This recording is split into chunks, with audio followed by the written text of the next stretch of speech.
What's good, YouTube? We're back today with another top 10 for you guys. And this is the top 10 structure decks of all time. And in my honorable mention, here's Wave of Light, because it's not quite yet released. I'm sure it will edge its way into the top 10, but this is the structure that kind of got me thinking about this list alongside DZ's worst structure deck video. He had the worst structure deck of all time, and I thought to myself, well, if that's the worst, what's the best? And the best came to my mind pretty quickly. It was a short argument with myself, but it came to my mind pretty quickly on what the best structure of all time was. But then I was wondering, what's the top 10? And man, is this a trip down memory lane. So many impacts to the Shonen Jump and YCS circuits, so much impact to regional levels and memories from regionals. It's really awesome to actually go back and look through the strategies called Top in a Box. You were able to rip open some of these and just top. Realistically, there were people that were able to do this with some of these decks. So let's go ahead and get into our next honorable mention before the top 10, the Cyber Dragon Revolution structure deck. Why is this here? Mainly so Yugi Nono doesn't yell at me, but it did introduce Cyber Nova Dragon, which helped Cyber Dragon decks out throughout the entire regional circuit, but I don't really think it has many, if any, tops in the YCS circuit. Ptolemaeus was the main way for Full Power Pepe to make Cyber Dragon Infinity one of the most impactful cards of all time. But continuing on, the Cyber Dragons have managed to impact the regional scene here and there, and I think it would be pretty remiss not to give it a mention here. So let's go ahead and get into the actual top 10 with our number 10, Rise of the True Dragons. This structure deck helped elevate Blue Eyes to a bit of a new level alongside Alternative Dragon. But the main card in here, realistically, is Return of the Dragon Lords. Without Return of the Dragon Lords, this structure would have had way less impact. Yes, it had many great reprints, such as Red Eyes Darkness Metal Dragon, that we kind of wanted to see, but those didn't impact the meta too much. We have Cheap, Charge of the Light Brigade, Rhoda, Warrior Returning Alive, Foolish. Yes, many great reprints, but how it impacted the game mainly was Return of the Dragon Lords. Being able to revive your dragons and also give protection from the graveyard was very big for the metagame at the time. Arcbrave Dragon was probably the only other big impact from this deck, in my opinion, in that it kind of gave a soft lock with a Morphage Goliath. You know, the Billy Break special. But it definitely had tons of great reprints and a direct impact to the meta that gives it the number 10 spot. But I feel like the next structures did a lot more to metagames, and you might be surprised at my number 9 here. You might think this should be higher. I personally don't think so. The Dinosmasher Fury structure deck, one of my favorite structures of all time. I was misled into being a Dino duelist and putting Dino DNA into my veins.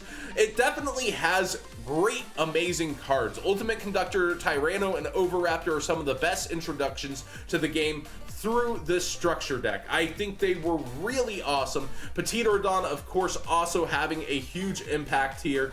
These cards, these holos, were amazing to the deck. The field spell's actually pretty darn good too. I've seen it in more fun games than meta impacting games, but huge things to come out of this were Dinglong Turbo, which is now a forbidden card. We saw this deck take down Worlds in Worlds format, and I think more so it impacted the regional scene very heavily with a few spotty YCS tops here and there, rather than domination that we might see from some of these future structure decks. But I definitely think it throws its name in the hat for having amazing cards that help a specific archetype, well, more so type of monster in dinosaurs. And also Megalomasher X, we've seen this in cards such as the Phantasmic Spirals and other decks that have used it. And of course, as with any deck, it has some great reprints such as Rescue Rabbit that were much needed for the future of the game, with, you know, the ability to possibly just play a rescue deck. That's pretty cool. But going into our number 8 position, we've got the Machina Mayhem. Yes, the Machinas. Oh, the Machinas. They were so awesome. These cards had such a huge impact that even in Frog FTK format, this deck was able to still top that Nationals. It was X-Sabers, it was Frog FTKs, and there was a Machina player here in the top 16 as well. They also were enabled by a different machine archetype gadgets that MCole40's favorite were out there, and it really just had a huge impact. Cyber Valley was reprinted in here. Ooh, I actually haven't studied these lists too hard for their reprints, more so for their impact. And Prohibition, ooh, this has some heavy hitters. But definitely, I would say the Machinas just had a huge impact with basically having a Stratos-like card for their archetype in here and gear frame. And then you have the big one, the Fortress, which has just so much of an impact at the time for both its attack and its special abilities and effects. I would say this deserves to have its place in history here. It definitely topped the Shonen Jump circuit here and there. I want to say it was the Shonen Jump circuit. Yeah, 2010, I think, was towards the end where we transitioned into YCSs, but I definitely have to give respect to this deck, and it's great to see a bit of memory lane start as we're going to continue into it. We're going down into the number, I want to say 10, 9, 8, 7 position with Gates of the Underworld. Oh man, a lot of fan favorites here with Gates of the Underworld, and a lot of bad memories for other players. This had a huge impact out the gate. Oh no, not like this. But it's a fan favorite for a reason. Grapha is still one of the most powerful cards that you can play if you had better Dark Worlds. It would still be seeing its play today. Snow gave utility to the deck, and then the Gates of Dark World itself, a card within this deck, I believe. The field spell for the deck was just a huge impact. Yes, there it is. It was a huge impact to the deck's consistency and ability. You have amazing reprints in here like Allure of Darkness as well. But I definitely want to say that the impact that this deck gave the game was very akin to some of the previous ones we've mentioned. It topped the, I want to say Shonen Jump circuit. Its release was 2011. Maybe it's the YCSs. But I remember, I think it came out around Kansas when the Xyz mechanic was becoming big. And I definitely think that it had its time. It was definitely really good. But at the same time, there were better decks also around. Next up is the Dragons Collide Structure deck. Who remembers Chaos Dragons here? Raise your hand. Chaos Dragons definitely did a lot. It wasn't one of my most favorite decks, but I've got to give it respect. Chaos Dragons had huge impacts on the meta, both in the regional and the YCS scene. It did its job. It did what it was supposed to do. And the Light Pulsar Dark Flare Dragon, ooh, they were some of the realest threats in here. Ignore the blue eyes, ignore the red eyes. These are the two most important dragons that came out of here. You had some awesome reprints like Dark Arm Dragon as well in this structure, but mainly the ability for Chaos Dragons to get their monsters on field, the ability to banish from graveyard. It was just huge for the game at the time. I know a lot of you are fans and you might want me to go on this one, but it's just not me. This deck, I've got to give it its respect. That's why it's up here so high, but the deck just wasn't me. I don't know how else to put it. And in our number 6 position, we've got the Machine Revolt. Machine Revolt is definitely one of the most impactful decks in the game.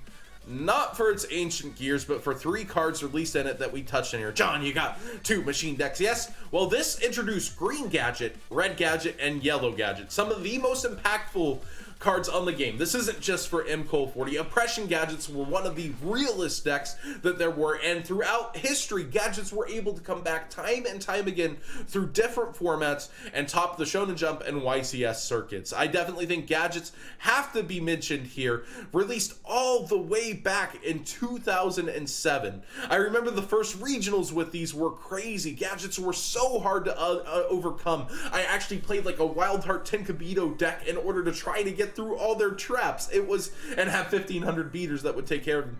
And the deck was actually just so prevalent and so good, so consistent that, you know, all 3 cards are Stratoses for their archetype. They definitely were a toolbox to threaten everything. So ignore, unfortunately, the ancient gears here. Give it to the gadgets.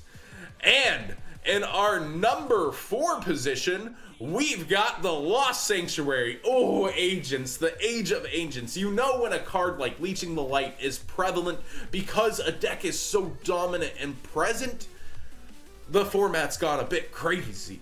Lost Sanctuary introduced Master Hyperion, one of the best cards of all time as a boss monster that has actual utility within the game, and gave the agents just this ability to play within the game and have consistency, power, and everything you could probably ask for from the deck. Again, I wasn't an agent player, but I do have to give respect to this deck. I have to note what it actually did to impact the game. And being released in 2011, oh, that's South Korea. Oops, this is the Asian version, but it still stands true for America that the Lost Sanctuary definitely had its impact to us. And in the number 3 position, for only one card needs to be mentioned from the structure, in my opinion, although there's a second one we'll talk about. Hero Strike. Yes, Elemental Hero Darklaw is probably one of the most impactful cards to the game of all time, being multi-meta throughout time since its release, appearing in top cuts both in YCSs and regionals. People hate it, people love it. Darklaw is the hero we needed, maybe not the one we deserved.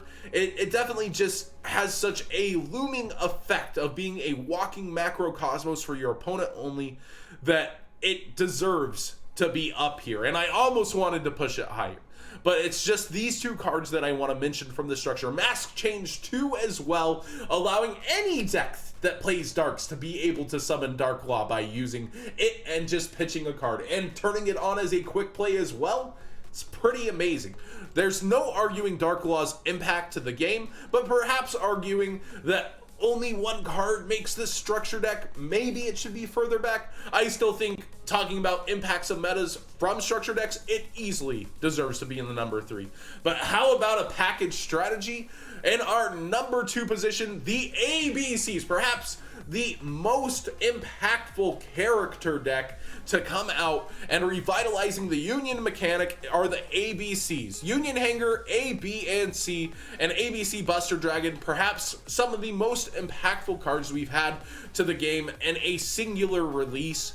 It's arguable against our number 1 position that this deck is just as powerful for what it did, but I definitely do want to say that there's no arguing how powerful the ABC strategy was, even if you say it's as easy as ABC 1 2 3. It's the terror this deck would have was pretty insane. It was only stymied by Metal Foes in its format and then Paleozoics, and kind of fell back from what people assumed to be its format, but it took its YCS under Elvis Vu. It had its time in history, and it continues to be a threat even today. People will be playing it at regionals and YCSs even today, and it had its recurrence in the Japan metagame.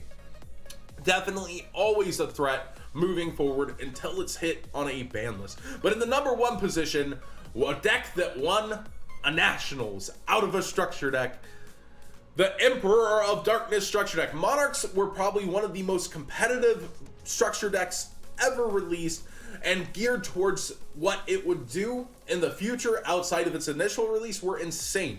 It was released into Full Power Pepe, Full Power Pendulum, Perform Mage Pendulum, and it didn't do too hot at its first event. But then when the emergency ban list hit and we saw Full Power Pepe shrink back, this deck really stepped forward and started to have its time. Monarchs would top again and again throughout the YCS scene until this deck was murdered on a ban list. But with so many cards released, Idea, Eidos, Erebus, Ether, there were so many cards that changed the face of Monarchs and how they worked completely from the days of old, that this structure deck just revitalized the kind of tribute summon archetype and gave us a deck that could, realistically, $30, you could almost make it entirely out of this structure deck top a regional or a YCS with Domain Monarch, since you did not need an extra deck thanks to the Domain Lock. So there you have it. That's my personal number 1 and my entire top 10. What did you guys think of this top 10 list? Is there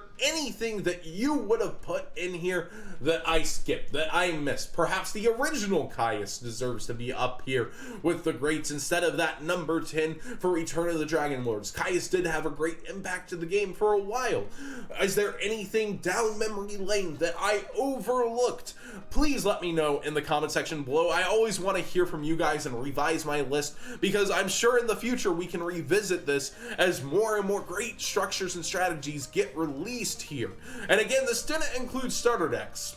I know there's some great original Princess reprints in starter decks, but these structure decks kind of have that top of the box pre-packaged strategy that we get to explore with. And I definitely think in our number 1 position, the Monarchs reign on this list.